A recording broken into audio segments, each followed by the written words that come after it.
Dear viewers, আসসালামু আলাইকুম। আমরা প্রতিনিয়তই যে সমস্ত ইন্টেরিয়রগুলো করি সেখানে আমাদের লেকার বা ডোকু এই টার্মগুলোর সাথে আমরা সবাই পরিচিত এবং সবসময় করতে হয়। বাট কোয়ালিটি কাজের জন্য আমরা দেখেছি যে এই কাজগুলোকে R&D করা বা এটা সম্বন্ধে প্রপারলি জেনে বুঝে কাজ করা এটা খুবই ইম্পর্টেন্ট। যে জিনিসটাতে আমরা অনেক সময় আমাদের কনসালটেন্ট, আর্কিটেক্ট বা ইন্টেরিয়র ডিজাইনার যারা আছি কিছু আমরা মিস্টেক্স করে ফেলি। মিস্ত্রিদের আমরা কন্ট্যাক্ট দিয়ে দিই যে পার স্কোয়ার ফিট লেকার ডোকু এত টাকা করে, কিন্তু ওরা আসলে কী ইনগ্রেডিয়েন্টস দিয়ে করতেছে বা কী স্টেপস মেনটেন করে করতেছে এটা অনেক সময় কিন্তু আমরা জানি না বা ওদেরকে চেক করি না। তো যার ফলে এটার একটা মিস আন্ডারস্ট্যান্ডিং তৈরি হয় এবং কাজের কোয়ালিটিটা ভালো হয় না। তো এর জন্য আজকে আমরা আমাদের ফুল টিম সহ আমরা একটা ওয়ার্কশপের আয়োজন করেছি এবং ওয়ার্কশপে আমাদেরকে সহযোগিতা করছে Asian coatings private limited jet.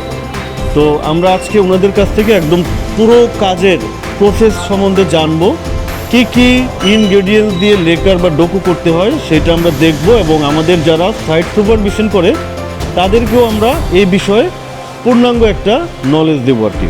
তো ভাইয়া, এই ব্যাপারে প্লিজ আপনি যদি কিছু বলতেন আমাদের, যে আমরা যে আজকে ওয়ার্কশপটা করতেছি এটা আমাদের মতো যারা ইন্টেরিয়রের সাথে ইনভলভ কাজ করি এটা কতটুকু আপনি ইম্পর্টেন্ট মনে করেন? ধন্যবাদ আপনাকে। আমরা এসেছিলাম এশিয়া কোটিং প্রাইভেট লিমিটেড থেকে। আমরা জ্যাটের একটা পার্ট, আর শায়ারল্যাকটা হচ্ছে আমাদের প্রোডাক্ট। এর পাশাপাশি আমাদের জেকেএম এবং কোটেক্স আরও দুইটা ব্র্যান্ডের প্রোডাক্ট হয়, এটা আমরা লোকালি ম্যানুফ্যাকচার করি এবং শায়ারল্যাকটা ইউরোপ থেকে নিয়ে আসি। লেকার এবং ডকুর ক্ষেত্রে বা সবাই ডকু বলে, আসলে ডকুটা কিন্তু একটা কার পেইন্ট, ওটা হচ্ছে যে মেটালের জন্য, সেটাকে কিন্তু সবাই বোর্ডে অ্যাপ্লিকেশন করে। কিন্তু ডকুর যেটা আপডেট ভার্সন ওটা হচ্ছে পিউ পিগমেন্টেড বলি আমরা, সেটা কিন্তু অনলি শুধু ডেডিকেটেড হচ্ছে কাঠ বা বোর্ডের জন্য। তো এটার কিন্তু লংজিভিটি অনেক বেশি। তো এটা সম্পর্কে অনেকে জানে না। আমি মনে করি যে আপনাদের মতো যারা আছে ইন্টেরিয়র ফার্ম বা আর্কিটেক্ট ফার্ম, এটা তাদের জন্য অনেক গুরুত্বপূর্ণ যে এই যে প্রসেসগুলো যে আছে এগুলো আপনারা যদি জেনে থাকেন তাহলে একটা আপনাদের যে স্ট্যান্ডার্ড লেভেল মিট করতে চান, প্রজেক্টে যে একটা স্ট্যান্ডার্ড মিট করতে চান, সেটা আশা করি আপনারা মিট করতে পারবেন আমাদের এই প্রোডাক্টটা ইউজ করলে। আচ্ছা, ধন্যবাদ ভাইয়া। আরেকটা জিনিস হচ্ছে যে আপনি যেটা বলেছেন যে আপনাদের প্রোডাক্টগুলোর যেই রেঞ্জ আছে, আমরা মার্কেটে কিনতে গেলে এগুলো কি আপনাদের নির্দিষ্ট কোনো ডিলার পয়েন্ট আছে নাকি যে কোনো দোকান থেকে আমরা পারচেজ করতে পারবো? মার্কেটে আমাদের নির্দিষ্ট ডিলার আছে এবং ডিস্ট্রিবিউটর আছে, আপনি চাইলে তাদের কাছ থেকে নিতে পারবেন এবং আমরা প্রজেক্টেও আসছি। তো আমরা হচ্ছে সরাসরি যদি আপনারা যেহেতু ইন্টেরিয়র ফার্ম আমাদের কোম্পানি থেকে পারচেস করতে চান, তো সেক্ষেত্রে আপনারা সরাসরি আমাদের কোম্পানি থেকেও পারচেস করতে পারবেন। আর বাংলাদেশের যতগুলো বড় বড় ফার্নিচার ইন্ডাস্ট্রি আছে, হাতিল থেকে শুরু করে নাভানা, রিগাল, ব্রাদার্স, নাদিয়া, আক্তার, অটোবি, সবাই কিন্তু আমাদের প্রোডাক্টটা ইউজ করে আর কি শায়ারল্যাকের। তো আমাদের প্রোডাক্ট দিয়ে আপনার মূলত 5টা ধরনের ফিনিশিং আনা যায়, যেটা 2টা নিয়ে অলরেডি কথা হয়েছে, আরও আছে, আমি একটু করে দেখাই। একটা হচ্ছে লেকার বা পিউ স্টেইন ফিনিশ আমরা বলি, আর একটা হচ্ছে পিউ পিগমেন্টেড যেটা সলিড কালারের মধ্যে, আর একটা আছে আমাদের প্রোডাক্ট যে পিউ স্পেশাল ইফেক্ট বোর্ডের মধ্যে বা কাঠের মধ্যেই, আপনার যেমন ফ্লামেন্ট finish, marble finish, rustic finish, ক্র্যাকলাট, হ্যাঁ, এন্টিক ফিনিশ, এই ধরনের কালারগুলো করা যাবে। তার পাশাপাশি আমাদের আছে ওয়াটার বেস, ইন্টেরিয়র ফ্লোর, সিঁড়ি, এক্সটেরিয়র ফার্নিচার, গার্ডেন ফার্নিচার বা ডোরস, উইন্ডোজ, সুইমিং পুলের ডেক এরিয়াতে ওয়াটার বেসটা ব্যবহার করা হয়। এর পাশাপাশি আরেকটা আছে গ্লাস কোটিং। তো আপনাদের কোনো প্রজেক্টে যদি আপনারা গ্লাস ব্যবহার করতে চান এবং সেটাতে যদি কোনো কোটিং করতে চান, সেই ম্যাটেরিয়ালসগুলোও আছে। তো ঠিক আছে ডিয়ার ভিউয়ার্স, আমরা খুব শীঘ্রই হয়তো ওনাদের যে 5টা আলাদা আলাদা সেগমেন্ট আছে এগুলো প্রত্যেকটাই আমাদের ইন্টেরিয়র এবং এক্সটেরিয়র কাজে লাগে। তো এইগুলো নিয়ে হয়তো আলাদা আলাদা করে আমরা সেশন আপনাদের সামনে খুব শীঘ্রই আসবো। ধন্যবাদ। প্রথমে ভিনিয়ার বোর্ডটিকে 80 অথবা 120 স্যান্ড পেপার দিয়ে ঘষে হালকা পরিষ্কার করে নিতে হবে। তারপর ফিলার কোট, এটাকে উড ফিলারের সাথে প্রয়োজন মতো পছন্দ অনুযায়ী স্টেইন কালার এবং থিনার মিশিয়ে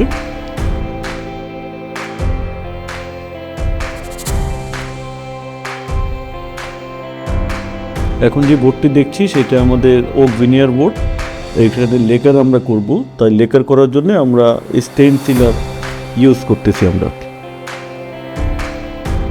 স্টেইন সিলার ইউজ করার পরে আমরা 1 ঘন্টা জিনিসটা ড্রাই করেছি। 1 ঘন্টা ড্রাই করার পরে পরবর্তী স্টেপের জন্য রেডি করব।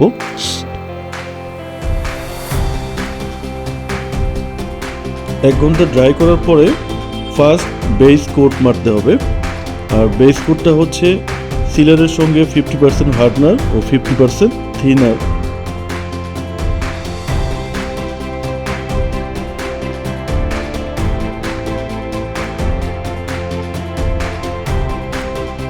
ভালো করে মিশিয়ে স্প্রে করতে হবে। এটা হচ্ছে ফার্স্ট বেস কোট। মিনিমাম 1 ঘন্টা ড্রাই করতে হবে। ড্রাই করার পরে এটাকে 240 স্যান্ডপেপার দিয়ে স্যান্ডিং করতে হবে। সেকেন্ড বেস কোটে আমাদের 50% হার্ডনার ও 50% থিনার একসাথে মিক্স করে স্প্রে করতে হবে। কাঠের যদি কোনো ছোটখাটো গর্ত বা ছোট দাগ থাকে তাহলে সেটাকে কোটিং দিয়ে ফিল আপ করতে হবে। আবার স্যান্ডিং, এক্ষেত্রে আমরা স্যান্ডিং এর জন্য ইউজ করব 320 স্যান্ডিং পেপার। এবার স্যান্ডিং করার পরে পছন্দ অনুযায়ী স্টেইন কালার দিতে হবে। আমরা টিক, মেহগনি, ওয়ালনাট যেই কালারই চাই সেটার স্টেইন কালার আমাদের স্প্রে করে দিতে হবে।